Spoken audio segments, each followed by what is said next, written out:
सैनिक समाचारों में आपका हार्दिक स्वागत है। तो दोस्तों आज बात करूंगा सबसे पहले हेडलाइंस की।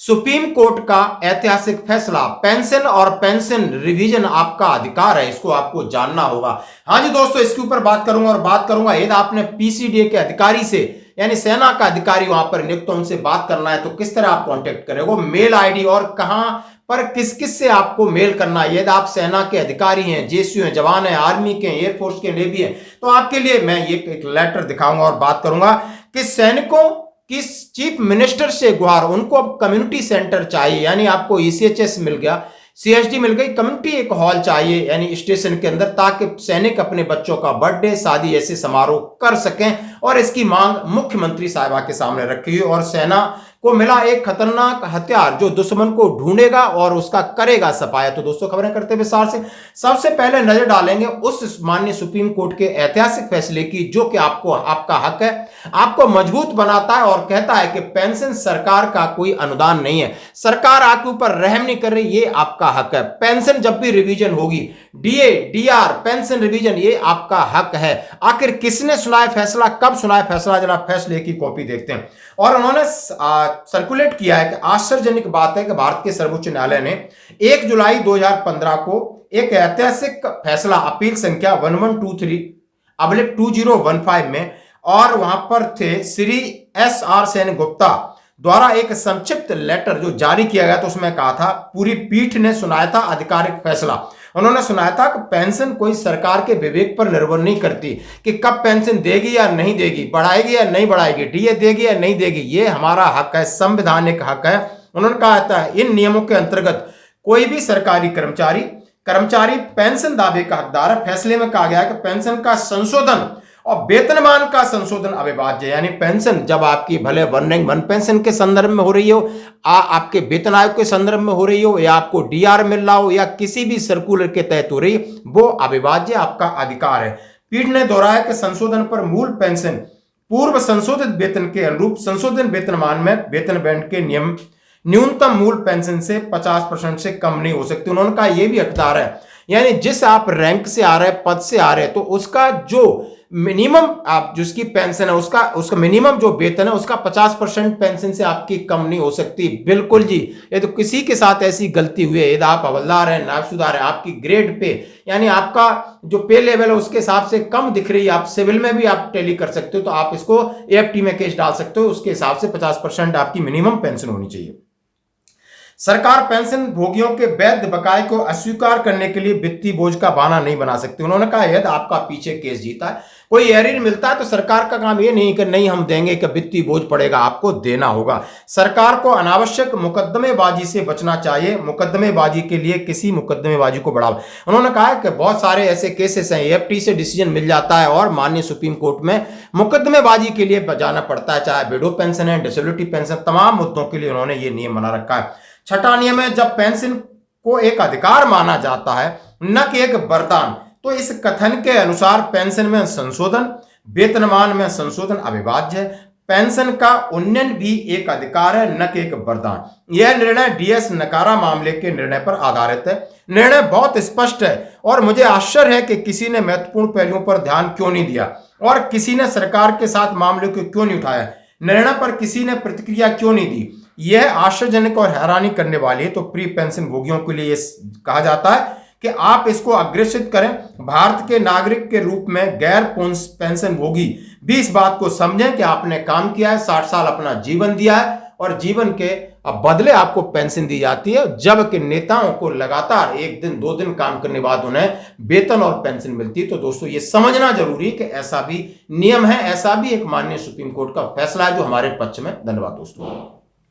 अब बढ़ते हैं एक और अगली खबर की तरफ। जैसा हमने कहा कि पीसीडीए का एक पत्र है जिसमें सीधा मैं आपके साथ शेयर करना चाहता हूं। आर्मी, एयरफोर्स, नेवी के आप जवान हैं, जेसीयू अधिकारी, तो आपने कहा किस कांटेक्ट नंबर पर आपने संपर्क करना है, कौन सा मेल आईडी, जरा आपके साथ यदि कहीं बात नहीं बन सकती तो लेफ्टिनेंट कर्नल रंजन साहब हैं जो आर्मी के हैं, उन्होंने कहा आप देख सकते हो व्हाट्सएप पे लिखा है कि पेंशनर्स काज कीजे बिन मोय कहां विश्राम।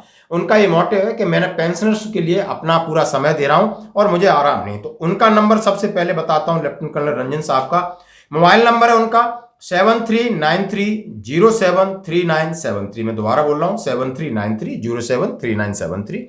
लैंडलाइन नंबर है 05322423 486, 05322423 486। और मिलिट्री एक्सचेंज से जाते हो तो 6225 का नंबर है।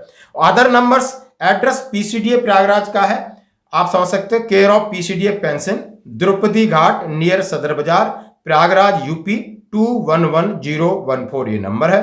फॉर कॉरेस्पेंडेंस के लिए आपका स्पर्श पीसीडीए कस्टमर केयर का नंबर 1800180532 है। 9:30 बजे से 6 बजे तक चलता है। Saturday is working day for Sparsh customer care.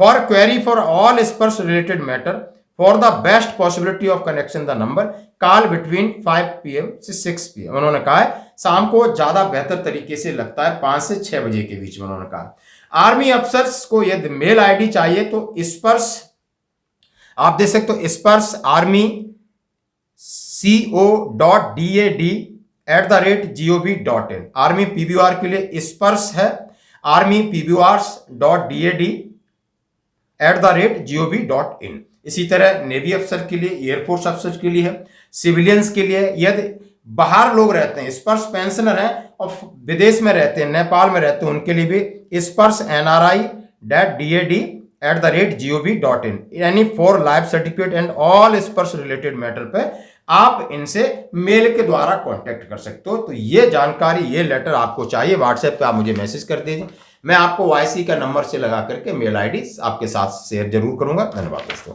अब बढ़ते हैं एक और अगली खबर की तरफ। जैसा कि सैनिकों ने कहा है, सैनिक जब रिटायरमेंट के बाद उनकी एक अलग कम्युनिटी होती है, वो सोचते हैं हम अपने लोगों में ही रहें, क्योंकि हमें बाहर के लोगों में रास नहीं आता है।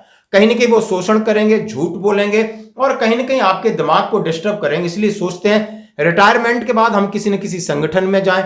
रिटायरमेंट के बाद हमारे पास वो सुविधा होनी चाहिए जिस तरीके की कैंटीन की सुविधा है, ईसीएचएस की सुविधा है, कम्युनिटी हॉल भी होना चाहिए जहां पर हम जाएं, अपनी छोटी मोटी गैदरिंग करें, अपने लोगों, अपने दोस्तों के साथ रखते हैं।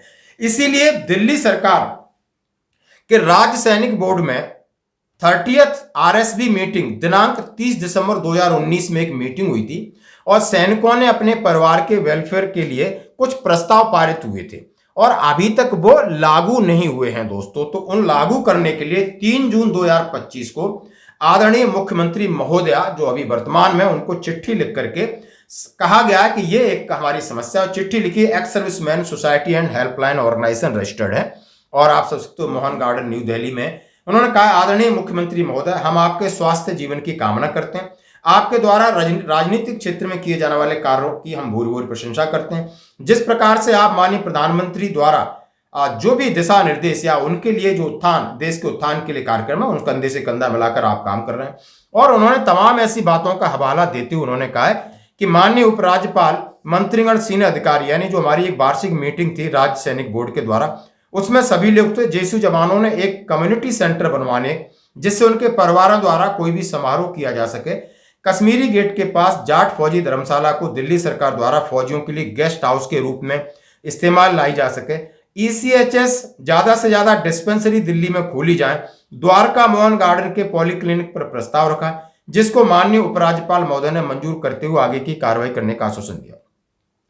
महोदया, कई साल बीत गए लेकिन सैनिकों की समस्या जस की तस है। आपसे आम आदमी पार्टी सरकार का 60% बजट होता था, वह नहीं दिया गया, इस पर कार्रवाई नहीं की। आरटीआई से पूछा गया तो 13 दिसंबर 2019 में प्रस्ताव पास होने पर कार्रवाई कहा। उन्होंने कहा हम इसके ऊपर जमीन वगैरह की तलाश कर रहे हैं और कार्रवाई करेंगे और आपसे विनम्र निवेदन है कि सैनिकों की जो समस्या उनके ऊपर आप ध्यान दें, जैसे कम्युनिटी सेंटर, ईसीएचएस और पॉलीक्लिनिक के लिए अलग अलग उन्होंने कहा। और ये केवी तिवारी अध्यक्ष हैं, पूर्व सैनिक सोसाइटी सहायता संगठन ईएसएचएस में पंजीकृत है। तो दोस्तों ये चिट्ठी लिखिए और बिल्कुल हम संगठित होकर हमें अपनी मांगे उठानी चाहिए। प्रशासनिक अधिकारियों किसी से परहेज नहीं करना चाहिए और ये संगठन होने की ताकत है। जब तक आप संगठित हैं, आपके पास 100, 200, 400 फौजी हैं, आप अनुशासन के साथ कहीं भी जाइए, आपकी बात स्वीकार की जाएगी। देर लग सकता है लेकिन दोस्तों आपका काम जरूर होगा। तो इसलिए मैं आपके साथ ये शेयर कर रहा हूं। अब मैं बात करूंगा, दुश्मन को खुद पहचान कर गोली मारेगी भारतीय सेना की